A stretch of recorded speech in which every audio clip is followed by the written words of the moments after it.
We are always told that globalization is this ultimate equalizer, right? The grand promise that if developing nations just open their markets and integrate into the global economy, they'll eventually catch up. Welcome to This Explainer. Today, we're going to completely challenge that baseline assumption. Because while globalization has absolutely created tremendous growth, it hasn't actually created independence.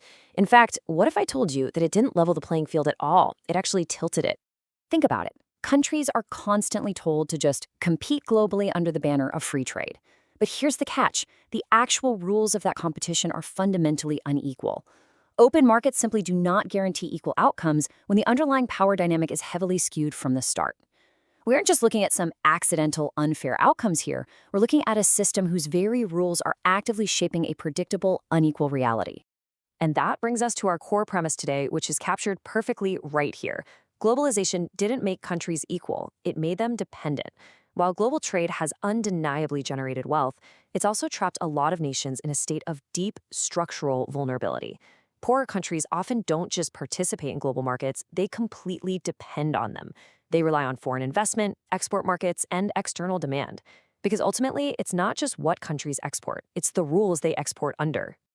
Part 1. The smiling curve and the commodity trap.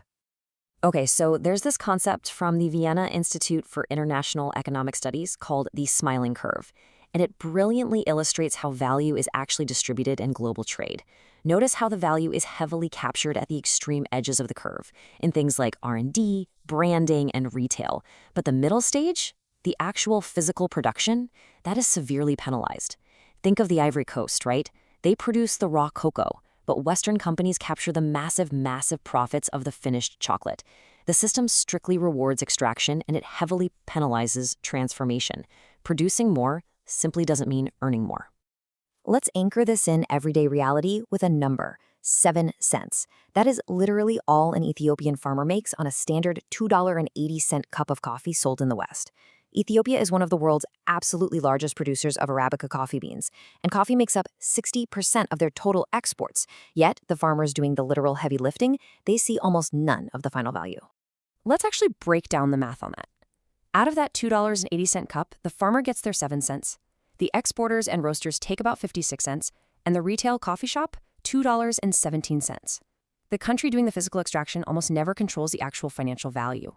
It's all concentrated in the hands of the brands and retailers in the consumer markets. And here is the real kicker. The closer the producing country gets to value creation, like trying to roast and package the coffee themselves, the more trade barriers and tariffs they suddenly face. We see this exact same dynamic playing out in the garment industry.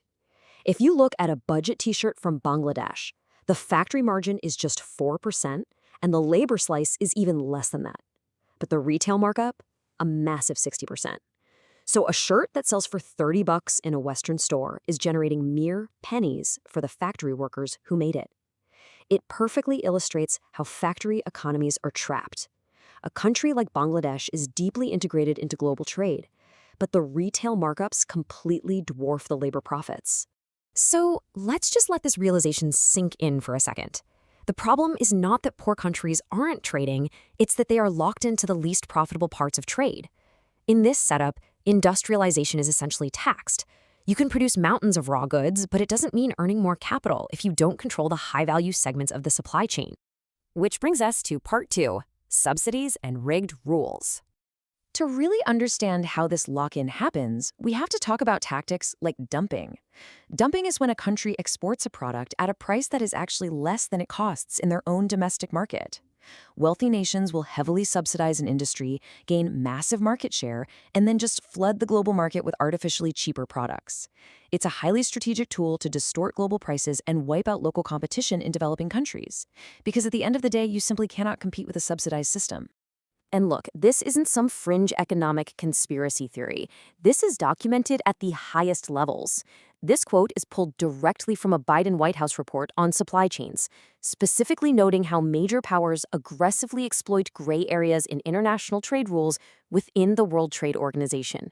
Major players actively bypass fair trade rules through massive government interventions. The playing field is decidedly not level. So how exactly is the system rigged to favor the powerful? Well, we see massive agricultural subsidies in the US and the EU, which, for example, completely artificially undercut West African cotton farmers. We see strategic export restrictions and the exploitation of WTO loopholes, like when India was actively penalized for trying to protect its own domestic solar industry. Poor countries are essentially told by wealthy nations not to use the exact same tools that those wealthy nations historically used to develop. This is not neutrality, folks. It's strategic hypocrisy. Let's look at part 3, the contrast case, China. China is basically the ultimate example of a nation that used massive government intervention to aggressively escape the bottom of that smiling curve we talked about earlier. According to the research, they used intense protection of domestic industries and novel subsidy strategies, mostly through government equity investments. And, as the European Central Bank points out, China also leveraged export controls on upstream, hard-to-substitute inputs, like rare earths, as strategic instruments. They essentially forced their way upstream in the value chain by capturing those bottleneck rents. The takeaway from China's playbook is absolutely vital. Success came from shaping the rules, not just following them. Breaking out of economic dependency requires a country to capture value and assert its own policy space. But again, that is exactly what poorer countries are heavily constrained from doing under the current architecture of global trade. Part 4, escaping the dependency. So, how do nations actually break out of this? The White Shield Global Labor Resilience Index suggests we need a completely new architecture for economic resilience. The old era of efficiency-based globalization, the one anchored purely in scale, is shifting. Their report concludes that structural adaptability and institutional agility are now way more important than traditional measures like sheer GDP size. It's the nimble economies, the ones that can continuously reallocate talent and adapt policies quickly, that are surviving global shocks. And there are actionable steps countries can take right now to build that redundancy. They have to pursue multi-market diversification. They need to aggressively reduce dependencies on critical inputs. But crucially, they need to strengthen regional value chain integration. Think about initiatives like the African Continental Free Trade Area. By trading more with their immediate neighbors rather than relying totally on Western markets, developing nations can build real flexibility. Add to that investing in domestic logistics and customs, and you start building an economy that can actually pivot when things go wrong. As we wrap up this explainer, I want to leave you with a simple framework to remember everything we've uncovered today. Production does not equal value. Just because you grow the coffee or sew the shirt doesn't mean you capture its worth. Trade does not equal fairness. Free trade and fair trade are two very, very completely different things. And finally, participation does not equal power. Simple being integrated into the global economy does not guarantee your independence. Because this is the ultimate realization. It's not just what you export, it's who controls the value. The fundamental architecture of global trade dictates the economic destinies of the nations participating in it. The structure and the rules matter so much more than the raw materials. Which leaves us with this final thought to chew on. When the rules are written by the powerful, free trade can very easily become a system of dependency. It really forces us to look right past the shiny surface of global commerce and ask the hard question: who is actually benefiting from the rules of the game? Thanks for exploring this with me today.